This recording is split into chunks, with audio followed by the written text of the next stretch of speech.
뉴스를 틀어놓고 있으면 매일 안 좋은 소식들만 넘쳐날 때가 많습니다. 그러다가 가끔 미담이 들려오면 우리의 마음이 따뜻해진다는 것을 느끼게 됩니다.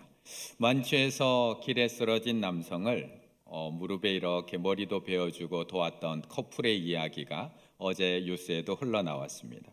경로잔치 행사에서 쓰러진 그런 60대 시민을 응급처치했던 그런 시장님 이야기도 나오고요. 운동하다가 쓰러진 70대를 살린 소방대원 이야기도 들리기도 합니다. 식사를 하다가 쓰러진 어르신을 살린 간호사, 엘리베이터에서 쓰러진 60대 어르신을 도운 또한 의사 이야기도 나옵니다. 이런 이야기를 듣고 있노라면 참 마음이 따뜻해진다라는 것을 느끼게 됩니다. 그런데 또 한편으로 생각을 해보면 얼마나 따뜻한 소식이 없으면 우리 주변에 얼마나 따뜻한 소식이 없으면 이런 소식 하나하나가 이렇게 감동적으로 들리는 걸까라는 생각도 해보게 됩니다. 다들 자기 살기가 바빠서 옆도 돌아볼 틈도 없는 그런 경쟁 세상 속에서 누군가의 아픔과 고통을 그냥 지나치지 않고 도와준 저런 분들이 있어서 아직도 살만한 세상인 건가라는 생각도 해보게 됩니다. 나 하나 잘 살기도 힘든 세상에서 다른 사람의 아픔과 슬픔을 공감한다는 것, 그들을 긍휼히 여기는 마음을 가진다는 것, 우리에게는 들으면 따뜻해지만 결코 쉬운 일은 아닌 것 같습니다. 그렇다면 예수님 당시에는 어땠을까요? 예수님 당시에는 지금보다는 더 살만한 세상이었을까요? 로마의 지배를 받고 있던 유대인들도 긍휼함은 없었습니다. 로마인들만 자비와 긍휼이 없었던 것이 아니라 그들의 지배 아래 힘들게 살아가고 있던 이 유대인들에게도 그런 여유가 없었습니다. 나는 남을 비난하고 정죄하고 판단하는 일은 참 잘했지만 자비하고 누군가에게 긍휼을 베푸는 일은 익숙하지 않은 일이었다는 겁니다. 심지어 로마의 한 철학자는 이 긍휼을 영혼의 병이라고까지 이야기를 했습니다. 연약함의 증거가 바로 이 긍휼함이다. 이렇게 강해야지만 살아남을 수 있는 시대 속에서 예수님은 자신 앞에 모여있는 무리와 제자들에게 오늘 전혀 예상하지 못했던, 기대하지 못했던 가르침을 전하고 계십니다. 7절의 말씀을 다시 한번 읽어보겠습니다. 7절의 말씀입니다. 긍휼히 여기는 자는 복이 있나니 그들이 긍휼히 여김을 받을 것임이요. 아멘.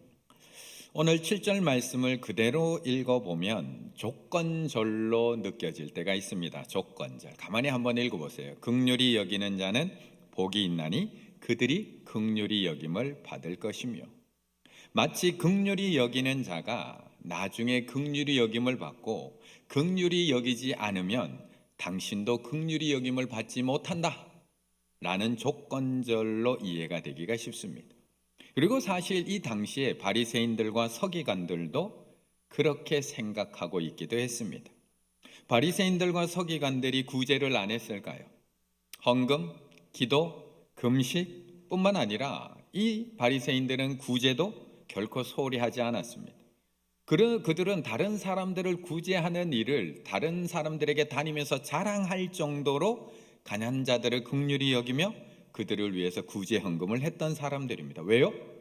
그게 율법의 조건이었거든요. 그게 구원의 조건이라고 생각했기 때문입니다. 그런데 정말 그렇던가요? 가만히 한번 생각을 해보세요. 정말 그렇던가? 긍휼히 여기는 자가 긍휼히 여김을 받고 긍휼히 여기지 않는 자가 긍휼히 여김을 받지 못하는 걸까요? 그렇다면 구원은 믿음으로 받는 것이 아니라 긍휼로 받는 것이 됩니다. 구원은 예수 그리스도를 믿는 믿음, 오직 은혜로 받는 것이 아니라 내가 긍휼을 얼마만큼 베풀었느냐, 거기에 따라 내가 긍휼함을 받는 행위로 구원을 받게 된다는 겁니다. 사실 하나님 나라 백성의 성품인 긍휼을 이야기하자면 예수님을 빼놓고 이야기할 수가 없습니다. 긍휼을 이야기할 때 예수님은 이 땅에 오셔서 긍휼함으로 모든 사람을 다 대하셨습니다. 병든 자들에게는 손을 내밀어 고쳐주셨고, 성경의 눈은 비벼서 눈을 뜨게 하셨고, 듣지 못하는 자들은 듣게 하셨고, 저는 자들은 일으켜서 걷게 하셨습니다. 말 못하는 자들로 하여금은 말을 하게 하셨고, 외면당하고 손가락질 당하던 창녀와 세리들도 더럽다고 이야기하지 않으셨습니다. 그들에게도 찾아가셔서 그들과 함께 먹고 마시며 식탁의 교제를 나누기도 하셨습니다. 마가복음 2장 16절, 바리새인과 서기관들이 예수께서 죄인 및 세리들과 함께 잡수시는 걸 보고 그의 제자들에게 이르되 어찌하여 저런 더러운 자들과 함께 먹는가?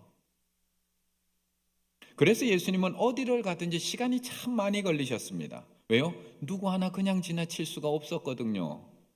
누구 하나 소홀히 대할 수가 없었습니다. 외로운 사람에게 먼저 다가가셔야 되고, 먼저 손 내미셔야 되고, 우리는 충주를 품는 충일교회라고 외치면서도 다 품어내지 못하고 있지만, 예수님은 그 어린아이들까지도 내게 오는 것을 금하지 말라고 그 아이들까지도 다 품어주셨습니다. 어느 날 하루는 예수님께서 나인이라고 하는 성에 가까이 이르셨을 때 성에서부터 한 장례 행렬이 흘러나옵니다. 그리고 그 뒤에는 한 여인이 너무나 슬프게 울고 있는 겁니다. 바로 이 죽은 아들의 과부 어머니입니다.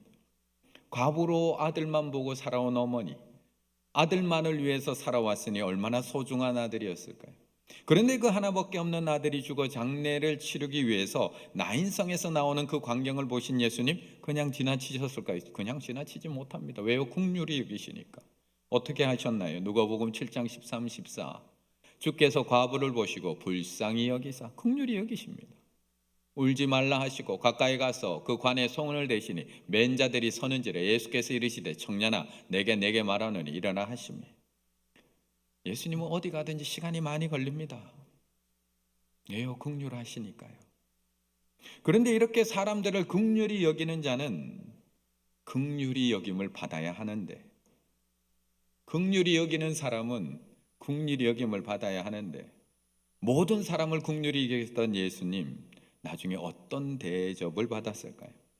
긍휼히 여긴 대로 긍휼함을 받았을까요? 모든 사람들을 긍휼히 여겼던 예수님 결국 그 사람들에게 침뱉음 당하고 저주당하고 조롱당하고 결국 그 조금의 긍휼함도 없이 십자가에서 못 박혀 죽을 수밖에 없었던 겁니다. 이처럼 긍휼은 우리가 이 땅을 지혜롭게 살아가는 삶의 조건 그것도 아닙니다. 긍휼은 내가 긍휼함을 받기 위해서 의무적으로 베풀어야 하는, 내가 누군가를 긍휼히 여겨야지만 내가 긍휼함을 받을 수 있는 조건이 아니고, 내가 누군가를 긍휼히 여겨야지만 내가 구원을 받을 수 있는 조건도 아니라는 겁니다. 그렇다면 우리가 누군가를 긍휼히 여겨야 되는 이유가 무엇일까요? 우리가 누군가를 긍휼히 여겨야 되는 이유, 7절을 다시 한번 읽겠습니다. 7절입니다. 긍휼히 여기는 자는 복이 있나니 그들이 긍휼히 여김을 받을 것이며. 아멘. 이 긍휼이라는 단어는 참 쉬우면서도 어려운 단어입니다. 왜냐하면 성경에서는 이 긍휼이라는 단어를 다양한 형태로 번역하고 있기 때문입니다. 도움이 필요한 사람에게 도움을 주는 것도 긍휼입니다. 누군가를 용서하는 것도 긍휼입니다. 누군가를 동정하는 것도 긍휼이라는 단어로 번역이 됩니다. 하지만 그렇다고 단순히 불쌍히 여기고 동정하는 것으로 끝나는 것이 긍휼이 아니라 행동까지 이어지는 것을 긍휼이라고 이야기합니다. 먹을 것이 없는 사람을 보면 그에게 먹을 것을 주는 것이 긍휼이고, 궁핍함을 사람을 보면 필요를 느끼는 불쌍하구나만 느끼는 것이 아니라 그 필요를 채워주는 것을 긍휼이라고 의미합니다. 누가복음 10장에 보면 강도 만나서 죽어가는 한 사람의 이야기가 나옵니다. 그때 그 죽어가는 사람 옆으로 제사장도 지나가고 레위인도 지나갑니다. 지나가면서 그들은 불쌍하다고 느끼지 않았을까요? 전혀 감정이 없었을까요? 물론 부정하다고는 생각했겠죠. 피를 흘리고 있었으니까. 하지만 피 흘려 죽어가는 사람을 보며 안타깝다고 생각하지 않은 사람 아무도 없습니다. 우리는 길을 가다가 로드킬 당한 짐승만 봐도 아이고 어떡해, 불쌍한 마음이 드는데 제사장과 레위인은 연민과 동정을 느끼지 않았을까요? 하지만 우리는 그 사람들을 긍휼한 사람이라고 이야기하지 않습니다. 안타까운 마음만 있었지 그냥 지나간 사람들을 우리는 무정한 사람이라고 이야기합니다. 그래서 불쌍한 마음이 드는 것은 긍휼이 아닙니다. 긍휼한 사람이라는 것은 그래서 거기서 불쌍함을 느껴서 자신의 기름과 포도주를 부어준 사람, 자신의 짐승에다가 그를 태워서 주막까지 간 사람, 거기에다가 데나리온 2를 내어주기까지 그 사람을 보살펴준 그 사마리아인을 하나님은 긍휼한 사람이다 라고 말씀하고 있는 겁니다. 긍휼을 뜻하는 영어 단어 compassion은 라틴어 파티와 쿰에서 파생된 합성어입니다. 이 두 단어를 합치게 되면 함께 고통받다, 함께 고통받다라는 뜻이 긍휼함입니다. 긍휼은 우리에게 상처가 있는 곳으로 가라, 그냥 안타깝게만 생각하지 말고 그곳으로 가라고, 고통 있는 장소로 들어가라고, 깨어진 아픔과 두려움, 혼돈과 고뇌를 함께 그 사람과 나누라고 촉구하고 있습니다. 긍휼은 우리에게 비참한 상태에 있는 사람들과 함께 울부짖고 외로운 사람들과 함께 슬퍼하며 눈물 흘리는 자들과 함께 울라고 우리에게 도전하고 있다는 겁니다. 긍휼은 우리에게 연약한 사람들과 함께 연약해지고 상처 입기 쉬운 자들과 함께 상처 입기 쉬운 자가 되며 힘없는 자들과 함께 힘없는 자가 될 것, 그들과 똑같아질 것을 요구하고 있다는 겁니다. 결국 이 긍휼이라는 단어를 단순히 아이고 어떡해 불쌍해 라는 마음이 아니라는 겁니다. 불쌍한 마음이 드는 것으로 끝나지 않고 그 사람의 상황과 처지를 깊이 이해하고 그 사람 입장에서 함께 울어주고 함께 고통을 나누어 주는 것, 그것을 긍휼이라고 이야기하고 있다는 겁니다. 아브라함과 롯은 함께 고향을 떠났습니다. 하지만 얼마 지나지 않아서 불어난 목축들로 가축들로 인해서 목자들 간의 싸움이 벌어집니다. 그때 아브라함은 롯에게 모든 것을 다 양보합니다. 네가 좌하면 내가 우하겠다, 네가 우하면 내가 좌하겠다. 결국 아브라함은 롯에게 다 양보해주고 떠나갑니다. 한편은 조금 야속하지 않았을까요? 좋은 것만 다 챙겨서 가는 롯. 하지만 롯이 소돔성에서 어려움에 처했을 때, 죽음에 처했을 때 아브라함은 롯을 구하기 위해서 하나님 앞에 6번이나 긍휼의 기도를 올려드립니다. 살려주세요. 요셉은 형들에 의해서 애굽의 종으로 팔려가게 되었지만 총리가 된 이후에 그들을 다 용서하고 그들을 다 받아들이고 그들의 필요를 채워주는 긍휼의 마음을 가집니다. 다윗은 자신을 끊임없이 죽이려고 쫓아다니던 사울을 눈앞에서 죽일 수 있는 기회가 2번이나 있었지만 긍휼로 그를 2번이나 살려보내줍니다. 모세는 자신의 누이 미리암이 자신을 비방하고 욕했음에도 불구하고 나병이 갈린 누이를 위해서 하나님 앞에 그녀를 고쳐달라고 긍휼로 기도를 합니다. 민수기 12장 13절. 모세가 여호와께 부르짖어 이르되 하나님이여 원하건대 그를 고쳐주옵소서. 나를 지금까지 비방하던 그 누나를 위해서 기도합니다. 그렇다면 이들의 긍휼은 구원의 조건이었을까요? 먼저 긍휼을 베풀었기에 이들이 구원을 받았던 것일까요? 아니면 먼저 긍휼함을 받았기 때문에 긍휼의 열매를 맺고 있는 것일까요? 성경에 나오는 모든 사람들은 먼저 긍휼을 받은 사람들입니다. 아니요, 성경에 나오는 사람들뿐만 아니라 이곳에 앉아있는 우리 모두는 먼저 긍휼함은 입은 사람들입니다. 그래서 신명기 24장 17절에서 22절까지 반복적으로 긍휼을 베풀 때마다 이것을 기억하라고 하나님이 이스라엘 백성들에게 이렇게 이야기합니다. 너는 객이나 고아의 송사를 억울하게 하지 말며 과부의 옷을 전당 잡지 말라. 긍휼을 베풀라는 겁니다. 객이나 고아나 과부에게 긍휼을 베풀라. 왜요? 너는 애굽에서 종되었던 일과 내 하나님 여호와께서 너를 거기서 성령하신 것을 기억하라. 네가 긍휼함 입은 것을 기억해라. 이러므로 내가 내게 이 일을 행하라 명령하노라. 내가 밭에서 곡식을 벨 때에 그 한 못을 밭에서 잊어버렸거든 다시 가서 가져오지 말고 나그네와 고아와 과부를 위하여 남겨두라. 그들을 위해서 긍휼을 베풀라. 그리하면 내 하나님 여호와께서 내 손으로 하는 모든 일에 복을 내리시리라. 내가 감람나무를 떤 후에 그 가지를 다시 살피지 말고 그 남은 것을 객과 고아와 과부를 위하여 남겨두며 긍휼을 베풀라. 내가 내 포도원에 포도를 딴 후 그 남은 것을 다시 따지 말고 객과 고아와 과부를 위하여 긍휼을 베풀라. 왜요?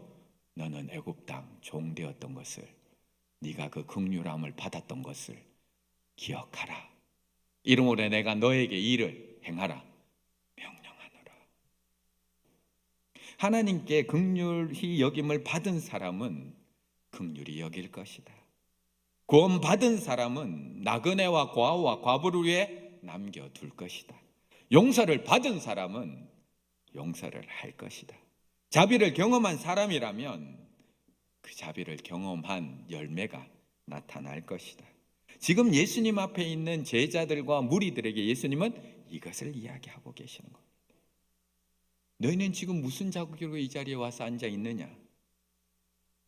너희는 무슨 자격으로 예수님을 만났고 무슨 자격으로 예수 그리스도의 말씀을 듣고 있으며 무슨 자격으로 하나님의 은혜를 경험하고 능력을 경험하고 치유를 경험하고 지금 이 자리에 나와서 앉아 있느냐?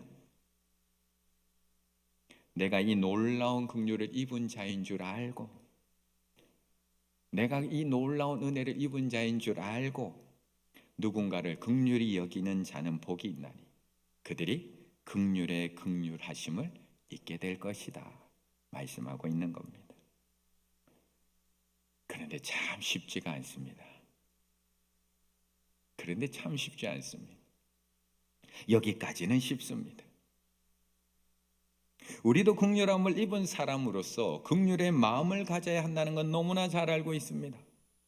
아브라함처럼 부당한 대우를 당했어도 요셉처럼 억울한 일을 당했어도 다윗처럼 죽음의 위기에 처했을 때도 모세처럼 누군가 나를 비방할 때에도 이 긍휼한 마음을 잃어버리면 안 돼.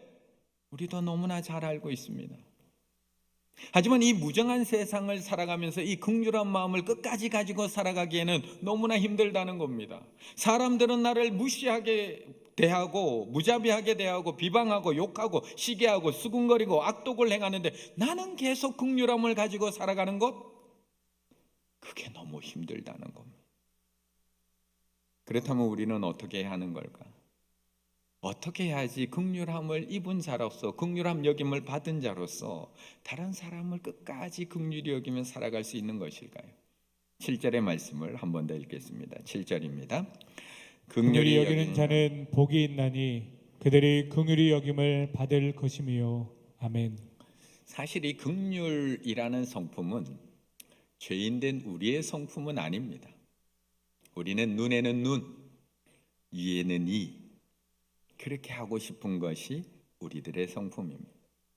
우리에게서 나를 비방하고 욕하는 사람에게 긍휼한 마음이 나올 수는 없습니다.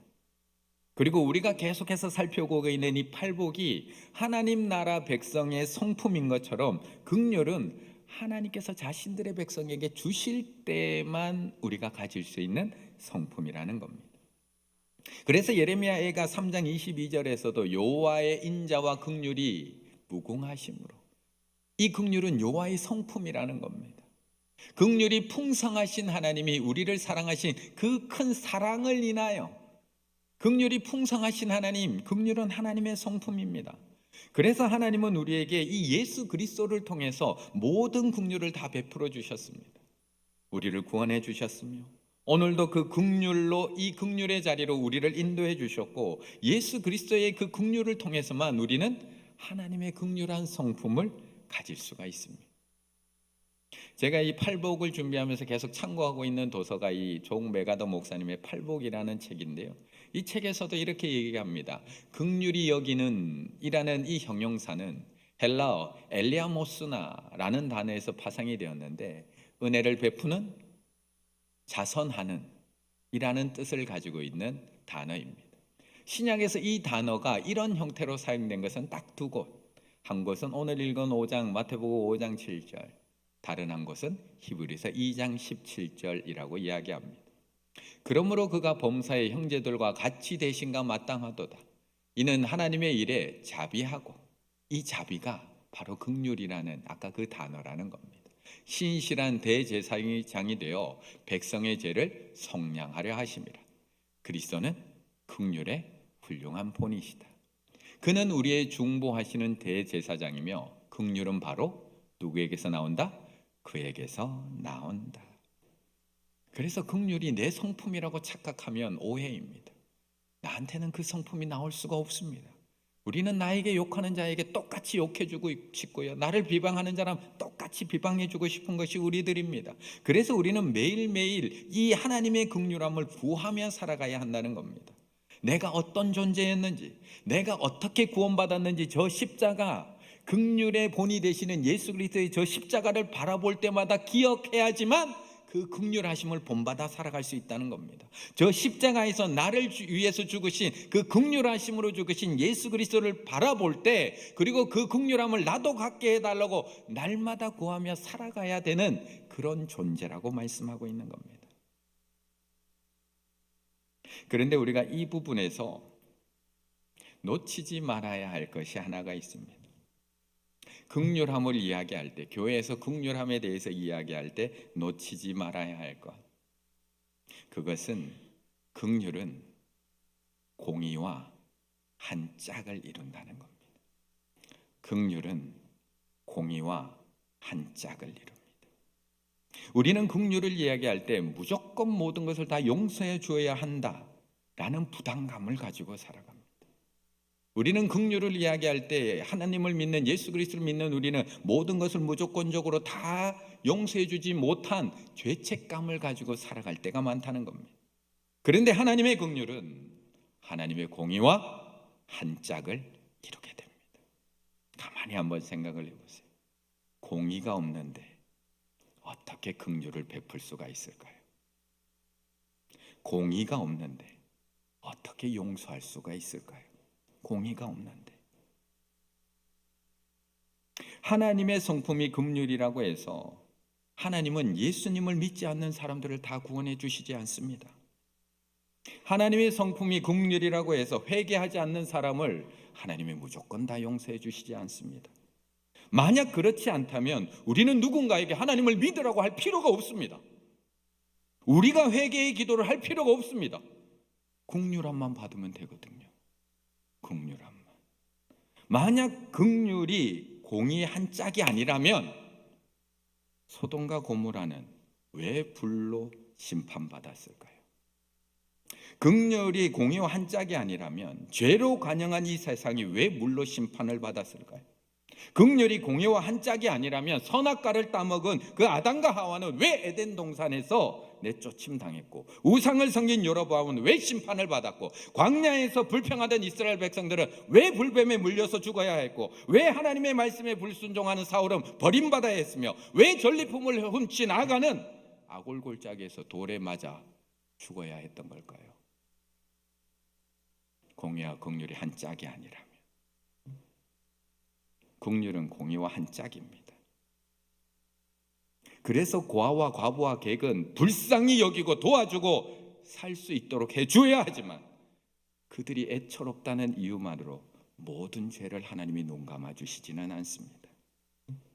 고통당하는 자가 있으면 그들의 처지가 되어서 함께 아파하고 그들과 함께 고통을 나누어야 하지만, 죄에 대한 철저한 회개가 이루어질 때 하나님의 긍휼은 거기서 이루어진다는 겁니다.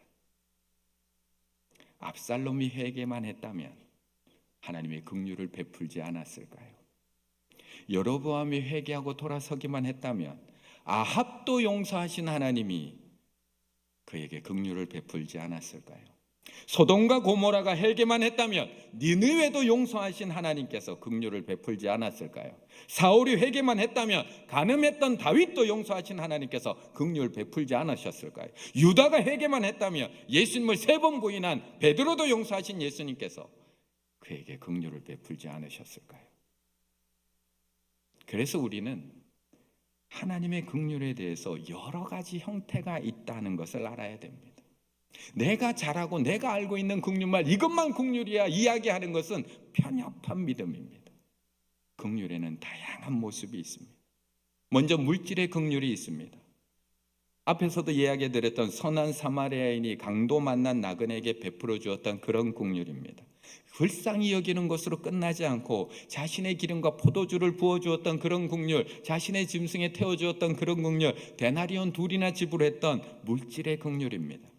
하지만 긍휼에는 물질의 긍휼만 있을까요? 요셉처럼 용서의 긍휼도 있습니다. 형들이 나를 팔았습니다. 그런데 어떻게 용서가 되나요? 하지만 변화된 형들의 모습을 확인한 이후에, 회개한 형들의 모습을 확인한 이후에 아무런 조건 없이 그들을 용서해 준 용서의 긍휼도 있습니다. 뿐만 아닙니다. 기도의 긍휼도 있습니다. 사도행전 7장 60절에 보면 자신을 돌로 쳐서 죽이고 있는 그 이스라엘 백성들, 아무것도 모르고 돌을 던지고 있던 그 이스라엘 백성들을 향해서 스데반은 하나님 앞에 기도합니다. 무릎 꿇고 크게 불러 이르되 주여 이 죄를 그들에게 돌리지 마옵소서. 죄가 없다는 게 아닙니다. 공의가 있습니다.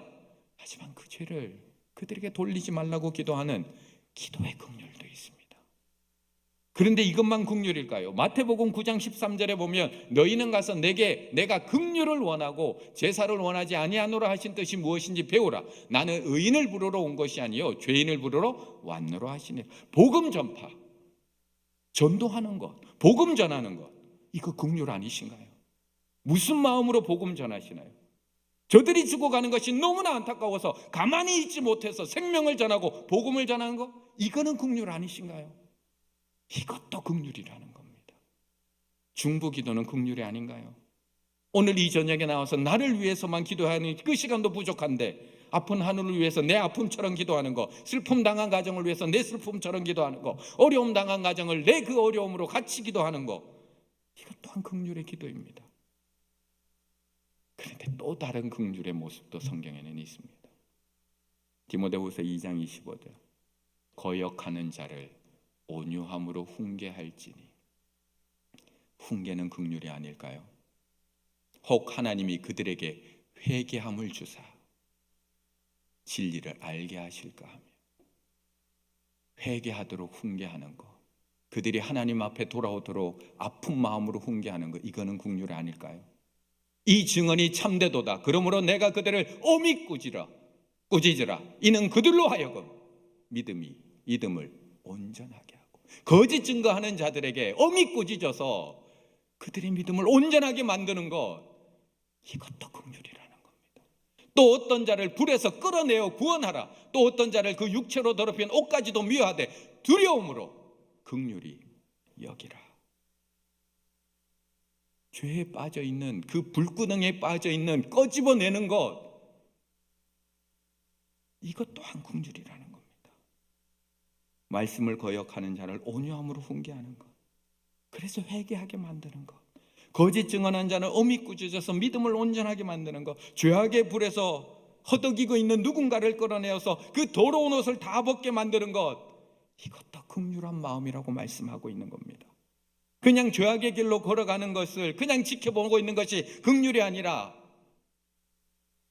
어떻게 해서든지 그 사람을 끌어내어 어떻게 해서든지 생명의 길로 아파하며 가게 만드는 것, 그것이 진정한 긍휼이라는 겁니다. 우리는 이 긍휼을 너무나 협소하게 이해할 때가 많습니다. 또 때로는 내가 잘하는 긍휼만 진짜 긍휼처럼, 나는 물질의 긍휼을 잘하면서 물질의 긍휼만 진짜 긍휼처럼 이야기하는 경우도 너무나 많다는 겁니다. 하지만 긍휼은 단순한 불쌍히 여김과 동정심이 아닙니다. 긍휼은 무조건적인 용서도 아닙니다. 하나님의 긍휼은 죽을 수밖에 없는 죄인인 나를 하나님의 백성으로 삼아주신 것도 긍휼이고, 거기서 끝이 아니라 연약한 나를 끝까지 포기하지 아니하시고 하나님 나라 백성으로 눈물을 흘리며 때로는 회초리를 때리시고 때로는 바른 길로 인도하시고 때로는 훈계하시며 그 바른 길로 끝까지 인도하시는 것도 하나님의 긍휼이라는 것입니다. 그렇다면 그 긍휼히 여김을 받은 우리도 모든 사람들을 긍휼히 여겨야 되는 것 아닐까요? 긍휼히 여김으로 나눠주고, 긍휼히 여김으로 기도해주고, 긍휼히 여김으로 용서해주고, 긍휼히 여김으로 중보해주고, 긍휼히 여김으로 복음 전하고, 긍휼히 여김으로 훈계하고, 긍휼히 여김으로 꾸짖고, 긍휼히 여김으로 죄에서 끌어내주고. 그래서 우리는 매일매일 기도해야 된다는 겁니다. 매일매일 모든 일에 이 하나님의 긍휼함을 잃어버리지 않게 해달라고 기도하셔야 됩니다. 혹시 나에게 이 긍휼은 사라지고 공의만 남아있는 것은 아닙니까? 하나님, 공의만 남지 않게 해달라고 하나님 앞에 기도하셔야 됩니다. 모든 일에 하나님이 나를 긍휼히 여기셨던 것처럼, 그래서 때로는 나를 용서해 주시고 때로는 나를 눈물로 책망해 주셨듯이 나도 누군가를 긍휼히 여기는 자가 되게 해달라고 기도해야 된다는 겁니다. 그때 하나님은 우리에게 긍휼히 여기는 자는 복이 있나니 그들이 긍휼히 여김을 받을 것이며 긍휼에 긍휼을 더하여 주실 줄로 믿습니다. 그 놀라운 하나님의 긍휼을 경험하며 살아가실 수 있는 우리 충혈의 가족들 다 되시기를 간절히 바라겠습니다.